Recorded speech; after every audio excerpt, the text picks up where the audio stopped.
이제 유사남님 연결을 해보도록 할게요. CPI, PPI 각종 지표가 특히 물가 지표가 이번 주에 좀 많이 발표가 됐는데요. 지표 관련돼서 정리해 주실 것 같습니다. 일단 만나볼까요? 유사남님 안녕하십니까? 네, 안녕하십니까. 네. 지표 얘기하기 전에 앞서서 저희가 좀 색다르게 추석 앞두고 뉴욕에서 해밀턴 공원 가면 인생샷 건질 수 있다. 뉴저지에 맞아요? 가보셨어요? 맞습니다. 해밀턴 파크 네. 공원을 가시면 딱 맨하탄의 전경을 보실 수 있는데, 원래 네. 이제 제가 이제 저의 여자친구와 이제 자주 가는 스팟이고, 원래는 한국 분들한테선 그렇게 유명하지 않은 걸로 알고 있는데, 아우, 확실히 투파원님께서 여기 오셨을 때 어마어마하게만 돌아다니지 않았을까 생각이 좀 드네요. 네, 저희 방송 통해서 또 좀 홍보가 알려지게 됐네요. 해밀턴 공원.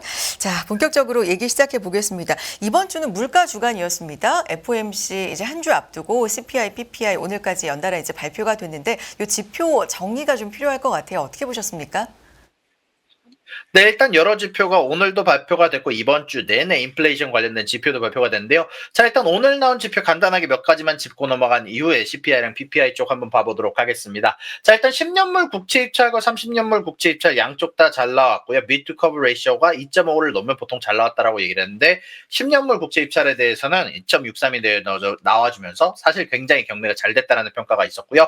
또한 생산자 물가지수와 소비자 물가지수에 앞서서 일단 연속 실업수당 청구와 수와 신규 실업수당 청구에서 보시게 되면 신규 실업수당 청구 수가 예상치보다 높게 나오긴 했지만 전달에 비해서 그렇게 많이 늘어난 게 아닌 2,000명 정도 늘어난 것으로 보이고요. 그리고 연속 실업수당 청구 수가 전달보다 소폭 상승한 약간 수치가 보이게 되는데 예상치와 동일한 수치가 나와주면서 사실 지금 당장 경기 침체의 징후가 보이는 정도의 지표는 안 나왔다. 현재 시장에서 우려할 만한 수치가 나오지 않았기 때문에 어제 오늘 전체적으로 오를 수 있는 원동력이 되지 않았나 싶은 생각이 좀 듭니다. 자, 일단 그 모든 생산자 물가 지수에 앞서서 CPI 먼저 한번 얘기를 해보고 가겠습니다. 자, 일단 CPI 같은 경우는 제가 예상을 할 때 거의 대부분의 지표에서 중립에 가까운 지표가 나올 것 같다라고 말씀을 드렸고 실질적으로 이번에 나온 지표 여기 오른쪽에 있는 지표가 사실 이번에 나온 지표인데요. 사실상 4개의 항목을 제외하고는 제가 예상한 데 수치 내에서 나왔는데요. 자, 여기서 보시는 것처럼 주거비와 운송비가 전달에 비해서 크게 상승을 했고 또한 예상했던 수치보다 높게 나와주면서 사실 코어 CPI를 높게 나오는 주범이 됐다라고 얘기를 할 수 있을 것 같습니다. 그럼에도 불구하고 중고차 가격이 여전히 낮게 거래가 된다라는 것은 아무래도 현재 소비자 시장에서 보는 가격하고 혹은 아마 계절성에 적용이 됐기 때문에 전체적으로 중고차가 아직도 떨어지고 있는 게 아닌가라고 생각이 좀 들었고요. 또한 전기 가격 또한 예상치보다 낮게 나와주면서 에너지 가격 또한 CPI가 예상치를 하회하는데 커다란 도움이 됐습니다. 사실 여기서는 0.2%가 나오면서 제대로 보이진 않지만 원래 시장의 컨센서스 자체는 0.2%, 2.6%였는데 이거보다 낮은 0.2에 2.5%가 나와주면서 에너지 가격 자체가 하락했다라는데 아마 커다란 의미를 줄 수 있을 것 같고요.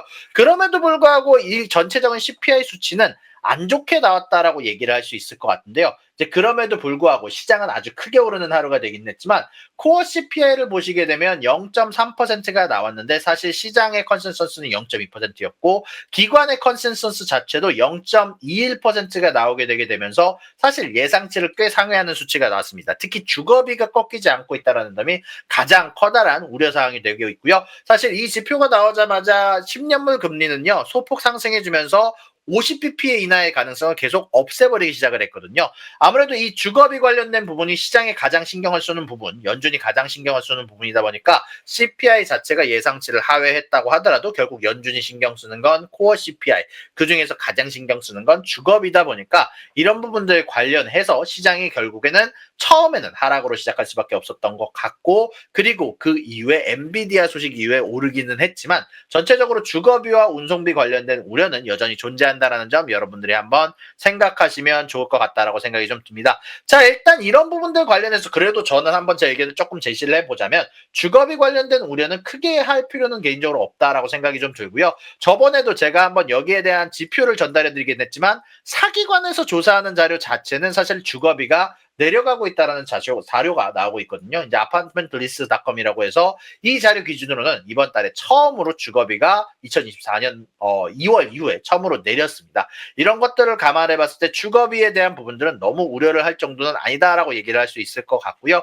그리고 이 데이터에 관련해서 닉 티밀하우스 기자도 얘기를 하긴 했는데요. 이번에 나온 CPI가 2.5%가 되게 되면서 YOY 기준으로 2021년 2월 이후로 가장 낮은 수치를 기록했다라고 얘기가 나왔고요.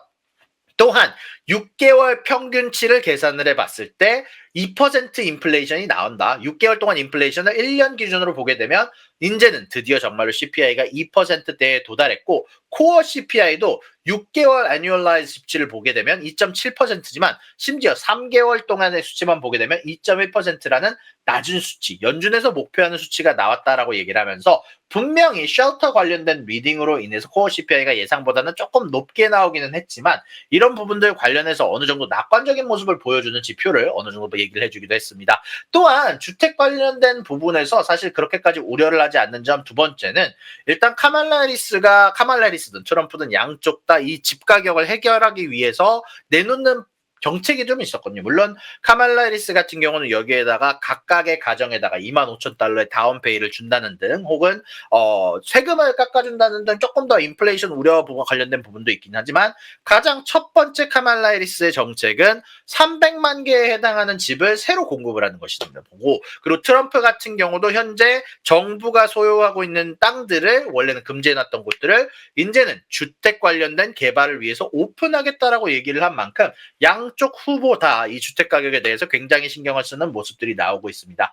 이제 그러다 보니까 주택 관련된 부분은 조금 더 지금 당장 높게 나왔다고 하지만 아마 계속해서 낮아져 갈 것으로 예상이 되는 부분들이 좀 있다라고 생각하면 좋을 것 같고요. 그리고 이것 말고 오늘 나온 지표는 바로 생산자 물가 지수가 있습니다. 양쪽 다 예상치보다 높게 나오긴 했지만 사실 수치를 보게 되면 딱 몇 가지 수치가 튀어오른 거지 사실 시장에서 우려할 만한 수치는 아니다라고 할 수 있을 것 같은데요. 자, 일단 최종 수요 상품에서 사실 음식 같은 경우는 여전히 낮은 수치를 보여줬고 에너지는 더 낮은 수치를 보여줬습니다. 마이너스 0.9%가 나왔고요. 전달에 비해서 계속 하락하고 있는 최종 수요 상품에 대한 부분들은 시장이 우려하고 있었던 음식에 대한 인플레이션 같은 거를 제외시켜줄 수 있는 부분들이 좀 나왔고요. 다만 최종 수요 서비스에서 사실 전달에 비해서 크게 상승한 지표 두 가지가 관측이 됐습니다. 첫 번째는 무역이 전달에 마이너스 0.3%였던 거에 비해서 0.4%까지 상승을 했고요. 운송 및 창고업도 전달 같은 경우는 마이너스 1.7%까지 내려갔는데 이번 달에 CPI처럼 운송 관련된 인플레이션이 관측이 되게 되면서 0.6%가량 상승해주게 되면서 사실 생산자 물가지수가 예상치보다 높게 나오게 되는데 가장 커다란 역할을 할 수 있었다라고 얘기를 할 수 있을 것 같습니다. 자, 아무튼 이렇게 모든 부분들 간단하게 정리를 해봤고요. 이번 CPI나 PPI나 사실 인제는 제가 한번 몇 번 언급드리긴 했지만 인제는 안정세에 접어든 것 같습니다. 6개월 동안 애뉴얼라이즈 된 수치가 2%에 도달을 했고 코어 CPI 같은 경우도 3개월 동안 애뉴얼라이즈 된 수치가 2.1%에 도달을 했습니다. 이제는 제가 당연히 여러모로 조사를 많이 하는 수치들도 이제는 모든 가격들이 안정세를 찾아가고 있고 물론 대선 관련된 우려가 남아있기는 하지만 이제는 소비가 정점을 찍고 어느 정도 제 자리를 찾아가고 있다라고 생각하시는 게 아마 여러분들 투자에 아마 인플레이션 수치가 예전만큼 중요하지는 않구나. 예전만큼 변동성이 많지는 않겠구나라고 생각하시는 게 아마 조금 더 여러분들 투자에 도움이 되지 않을까라고 생각하는 지표까지 여러분들에게 전달해 드릴 수 있을 것 같습니다. 네, 전반적으로는 안정을 찾아가고 있는 물가 지표다 이렇게 정리를 해주신 거고요. 하나 더 간밤에 좀 눈여겨봤던 부분이 이 닉 티밀하우스 기자의 글이었습니다. 이로 인해서 50bp 비컷 가능성이 CPI 발표되고 나서는 10%대로 줄었다가 다시 30%대로 올라가는 또 그런 흐름도 있었는데 이거 어떻게 봐야 됩니까? 강력한 힌트라고 봐야 되겠습니까? 일단 저 같은 경우는 계속 말씀드리긴 했지만 일단 CPI 50pp 이나에 관련된 부분에서 사실 CPI 자체는 PPI든 25bp를 내릴 수밖에 없는 수치가 나왔다라고 생각을 하고요. 특히 주거비 관련된 부분은 연준이 가장 신경을 많이 쓰는 부분이고 생산자 물가지수는 사실 그렇게까지 제가 주목하는 부분은 아닙니다만 일단 예상치보다 높게 나오기도 했고요. 그리고 제일 최근에 나왔던 실업수당 청구 건수 자체도 아직 시장의 우려를 자극하는 정도는 아니라고 생각을 합니다. 그리고 제가 제가 개인적으로 미국에서 살면서 느끼는 피부로 느껴지는 이제 실업률에 관련된 부분들도 아직까지는 우려할 정도는 아니다라고 생각이 들거든요. 물론 그럼에도 불구하고 뭐 오늘 같은 경우 PwC에서 대량 해고가 나온다라는 점, 아니면 마소에서도 대량 해고가 나온다라는 점 자체는 우려할 만하지만, 아마 이런 것들은 지금 당장 9월에 우려할 정도가 아니라 일단 9월에는 돌다리를 한번 두들겨 보고 25bp 인하를 해보고 과연 인플레이션이 튀어오르는지 안 오르는지 아마 확인을 하고 가는 방식을 취할 거라고 생각이 좀 들고,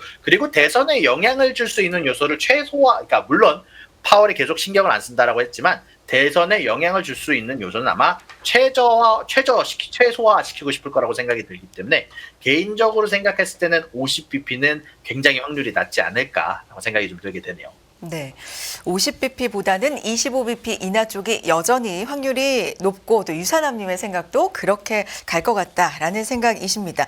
자, 25bp 인하를 이제 시작을 하게 된다. 그렇다면 이제 우리가 저희 국내로는 이제 추석 연휴에 들어가게 되는 거거든요. 연휴 끝나고 나서 이제 FOMC 결정을 새벽에 받아보게 될 텐데, 25bp 인하 시장의 반응, 뭐 미국도 그렇고요. 어떨까요?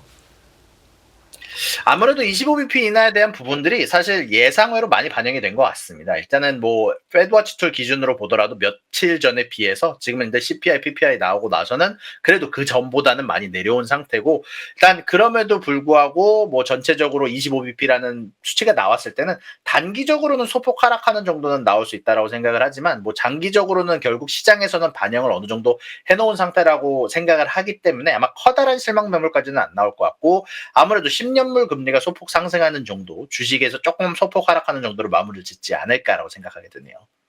알겠습니다. 그리고 저희 유사남님께서 항상 CPI, PPI 이 항목별로 굉장히 좀 자세하게 분석을 해주셔서 앞서서 돌아가서 이 주거비 부분을 좀 자세하게 짚어주셨잖아요. 제가 글을 읽다 보니까 일각에서는 이민 부분, 이민자가 늘어난 부분을 이 노동자 공급 측면에서, 일자리 측면에서만 좀 주목을 하고 있는데, 이게 집의 수요를 끌어올리는 역할, 그래서 주거비를 또 그렇게 쉽게 떨어뜨리지 않는 요인으로 작용하고 있다. 이게 연준이 조금 간과하고 있는 부분이다라는 지적도 있더라고요. 연관성이 좀 있을까요?